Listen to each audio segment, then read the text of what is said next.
This is a really unsettling memory from my early years. I was around 7 or 8 years old when my mother used to drop me off at my friend Sean's house after school. Sean, our friend Johnny, and I would go there together. Johnny and Sean were a year older than me. We met when I was playing with my brother on the block. Johnny and Sean lived nearby. Sean had a strange upbringing that I never fully understood. His sister was about 20 years old, and there was a significant distance between them. She was always his caregiver, and whenever I visited his house, it seemed like his sister was always with another man. It also seemed like his sister was always cold to me, never acknowledging me, saying hello, or anything. Sean's mother, I assume, was constantly working out of town, and his father was never present. I guess I only met Sean's mom a few times. We never really stayed in touch for long enough for me to figure all this out anyway. My mom dropped me off at Shaw's expecting that Sean's mom would be trick-or-treating with us after saying goodbye.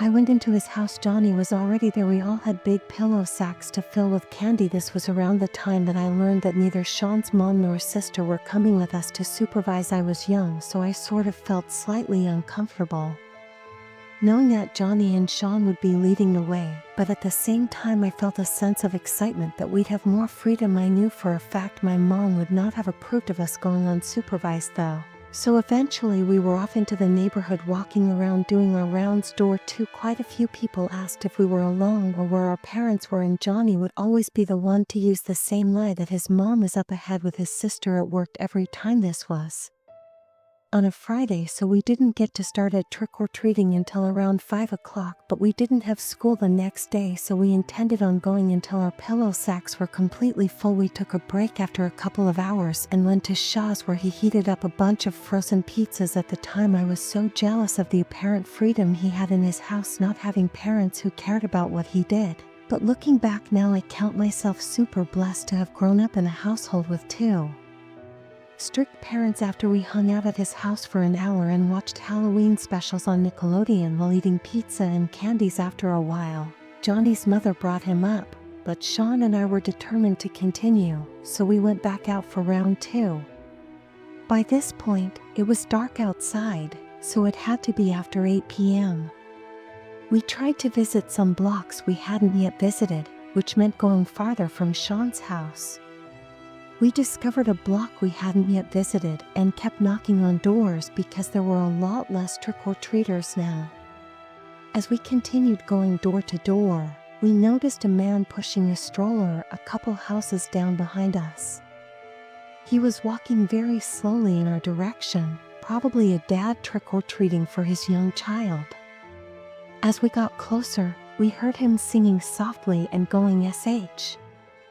Eventually, he caught up to us and asked how the trick-or-treating was going, to which we replied, "Good," at the same time, and then he said, "It's pretty late. I'm on my way back to my house. I can give you guys the rest of my candy." Sean and I exchanged knowing looks as though we had just won the lottery. Sean asked what kind of candies we had, and he replied that there were several bags of various items. He said he didn't want to reveal too much because he wanted to take his daughter for a trick-or-treat walk, but he did have a bag hanging on one of the stroller's handles that contained some candies. We couldn't see his daughter because the stroller was completely covered by a folding piece on top.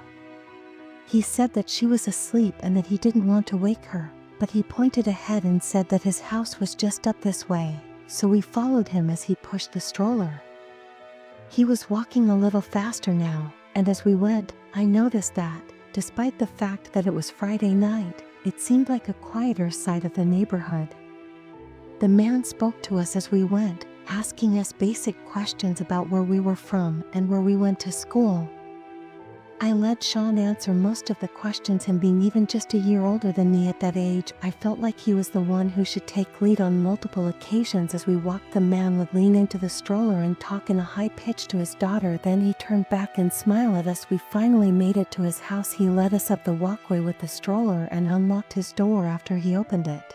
He brought the stroller with his daughter inside first and then invited us to come inside.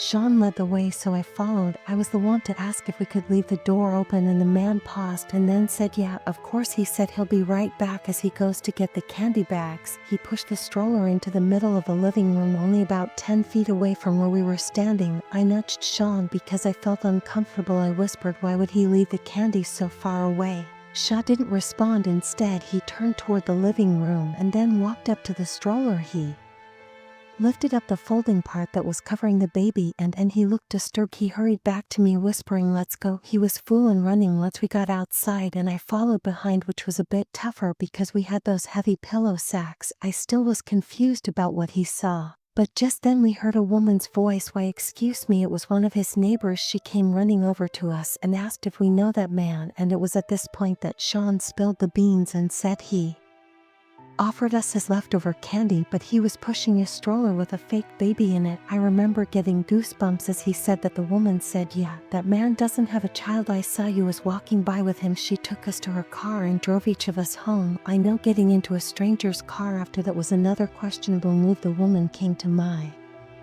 front door to talk to my mom about what we just told her. My mom was distraught after I told her every last detail about the night. She sent me to my room while my parents called the police on that man. My parents never told me anything about what happened after that. I believe they wanted to shelter me from any more exposure to the situation. My mom didn't want me to visit Sean's house anymore, and I know she had a lot to say to Sean's mom. I still occasionally saw Sean at school, and we remained close, but our friendship was never the same after that. Music night.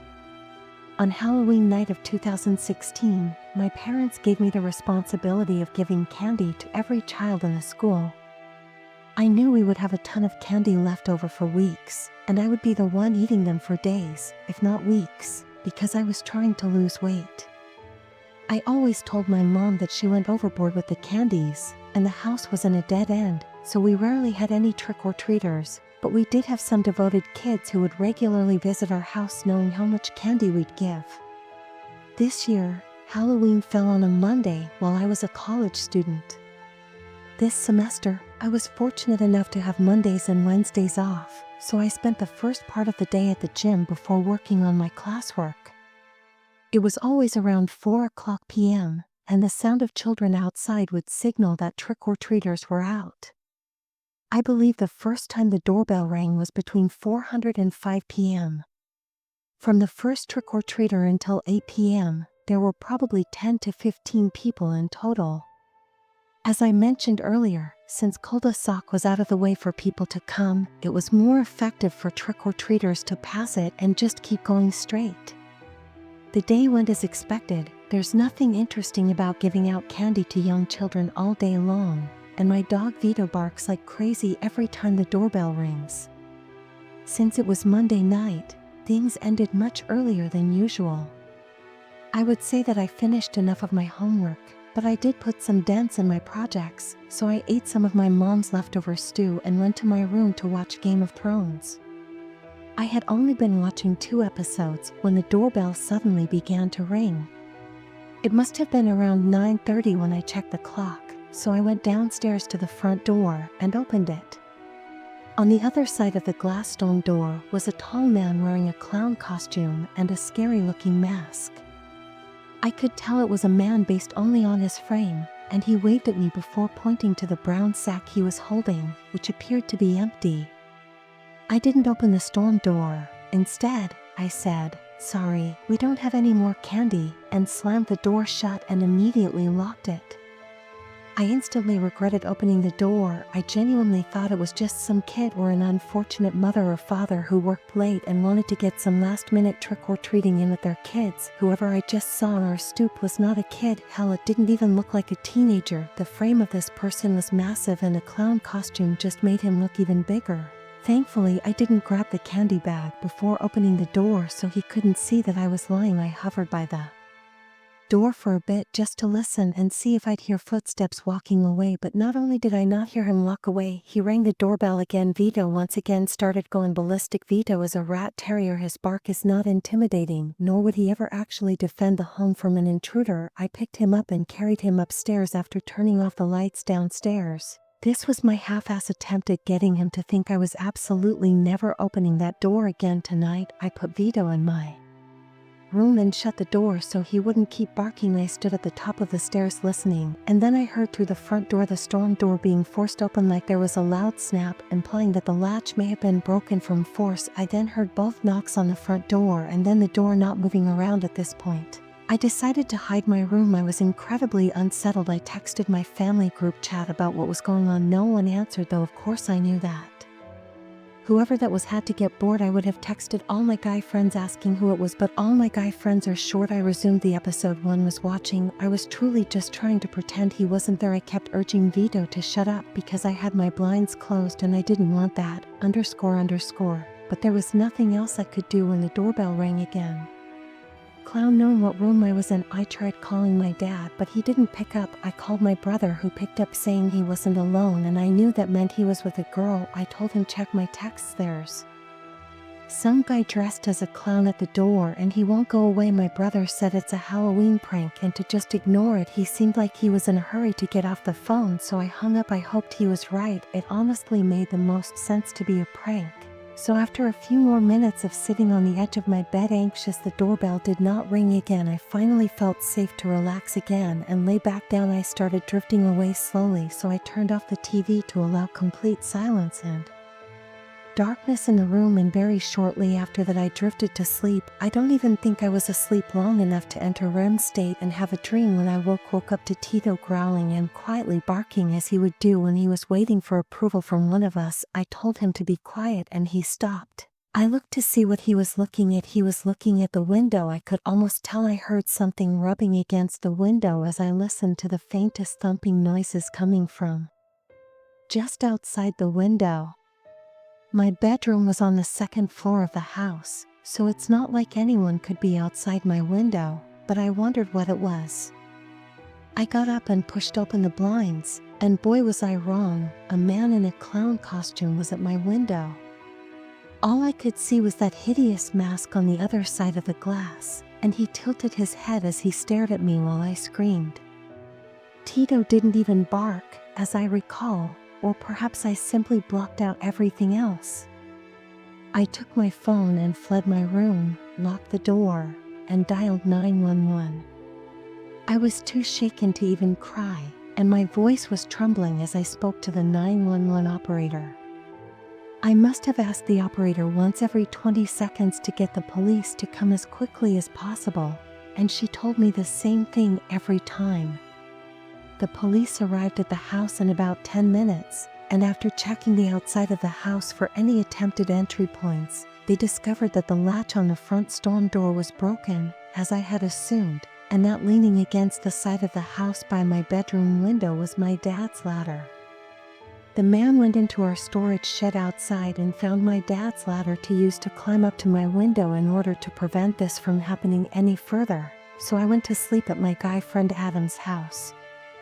To this day, I'm not sure if this was just a sickly funny Halloween prank or if a terrible crime was about to be committed with the sick novelty of it being Halloween. I think Halloween was on a Tuesday this year, so the big party night was the Saturday before. My friends and I were still looking for last-minute plans since everything was sold out. Ideally, we wanted to find a house party. We all had pretty funny costumes too, and we wanted to get good use out of them. My friend Kate actually decided to put on her Instagram and Snapchat stories looking for parties tonight, not something I would have ever done. I'd find that to be kind of shameless and embarrassing, but I was glad she was willing to do it. I was surprised when she texted in the group chat that someone hit her up about a party pretty soon after she sent a screenshot of the details in the group chat. It had an address, start time, and a few ground rules such as the party would only be indoors, no backyard access, and bring your own booze. It also said must bring at least one girl for every guy. The guy who sent the details to Kate was one of our guy friends around our age who mutually knew a lot of the same people we did. Apparently a number of people we knew were going to this party. The house address was one town over, super close, so between the four of us we all went to Shauna's house and she had the open crib. We pre-gamed there for about an hour. As we all finished up getting ready, we waited till our guy friends confirmed that they were going, then we decided to head over. We called an Uber. We all had our own drinks varying from 4 loose to White Claws to vodka shooters. The Uber driver was probably tired of us by the end of the drive. When we arrived at the house, we noticed a lot of cars everywhere. The house was large and had a large front yard, and since there were 4 of us walking in, we knew that whoever was hosting the party would love us. There was no music playing until we were almost at the door, at which point we heard the bass beating. I opened the door, and the first room we entered was across from the kitchen and the living room. The entire house was dimly lit, except for a few orange lights that were hung up, clearly creating a Halloween party. In the meantime, an older man arrived and greeted us. He asked for our names and revealed that he was John Luke's father, indicating that Luke was the one organizing the party. Ambience was very packed, but to be honest, we didn't know anyone. Kate phoned the boys we knew to check whether they were there yet. I inquired about Luke's identity and where he attends school, and he said, "Oh, he's around here somewhere. You can ask him when you see him." He then asked us if we wanted to put our drinks in the cooler and led us into the kitchen, where 3 large coolers of ice were present. Each cooler already had a number of drinks in it, so we put some of our cans in the coolers. John appeared to be in his 50s, which would make sense if his son was hosting the party, but it also seemed a little strange that he would be so gregarious and involved in his own home. He was chatting with everyone, presumably mostly the girls, and he seemed to be intoxicated. At one of the tables, the 4 of us played beer pong. When some of the guys struck up a conversation with us, we started playing with them. Kate went on to say that our male friends were on their way, which pleased me. John abruptly called out my and Kate's names while shouting shots in the kitchen near the counter. Shauna and Tracy, my other 2 friends, appeared a little irritated, so I asked if we could all have one. He said, "Yeah, sure," so we all went to the kitchen counter next to him and took a shot of tequila. It was strange how much the father of the house was trying to get the party going.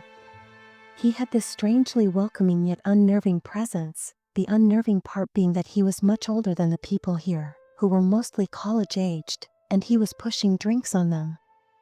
He asked what our poison was, and I wasn't going to say anything until the girls all gave their favorite drinks.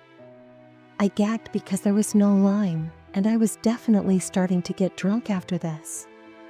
John started making a bunch of mixed drinks. In the meantime, we went back to the beer pong table where the guys we were playing were still waiting. I plugged my phone into an outlet just because I was down to like 50%. Then I went back to the game. Mid-game, John came over with 2 drinks for Kate and I, and then he came back with 2 more for Shaw and Tracy. They were all in red Solo cups. He made me a vodka soda. I sipped on it during our beer pong game. Whenever I had a chance, I was drinking it slow.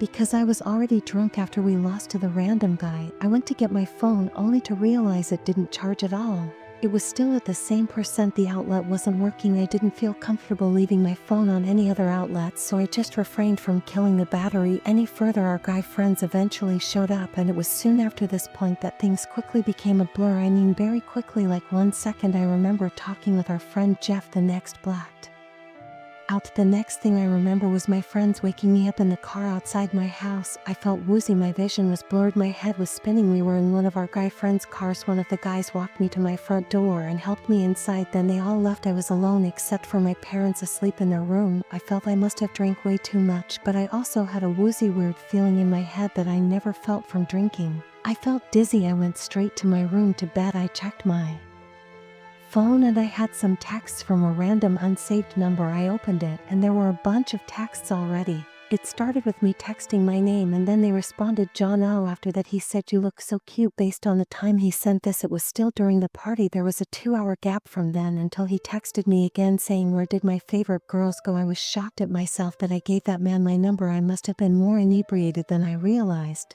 but I put my head on the pillow and fell asleep right away. When I woke up the following morning, I was reading sickening texts that made my head spin. John had texted me to ask where I was going and to tell me that I was coming to your house because you had left something here. He then followed up with, "Hey, are you awake? And I'm here. Can you come to the door?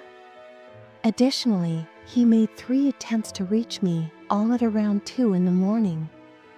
I sent my friends the screenshot, and they reminded me of what had happened. John was all over me, and I was turning into a zombie.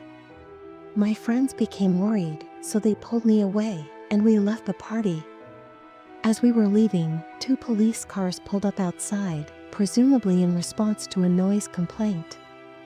Everyone noticed that the house was empty, with only beer pong tables and people. One of my guy friends looked up the number somehow, and he told me it was a voice over IP number which I didn't understand, so he just said it was a fake phone number that John texted me from. He also said that with my number he could easily find my address. I felt even more sick now. I asked if anyone ever met his alleged son, and everyone said no. We were starting to think there was no son. And when Shauna suggested he might have roofied me, it made so much sense. I'd never before felt the way I was feeling. We decided to take this to the police. We all went to the nearest police station and reported everything, including the text. The cop at the front desk asked if this was in relation to the house party in the vacant house last night. We were at first confused by him saying vacant house until he explained that there was a call from neighbors about a party going on in a house that had been vacant for some time. We all looked at each other with our mouths gaping. We were all brought into an office to sit down with, I guess, a detective to take down the whole story. He took the fake phone number and said they'll try to trace this back to somebody once they get a warrant. We gave the police everything we could and we went on our way. I blocked the fake number. This was obviously a very dangerous man, and the fact that we haven't been called in to identify anyone yet makes me feel as though he's still at large. I felt sick about it for a while, but as the days passed and nothing happened, I was sure it was over. However, none of us ever heard from the police, and we never heard of any arrests being made, or anything to suggest that the man went out of his way to advertise a house party in an empty house to have access to young women, ruined me, and possibly other girls lied about having a son.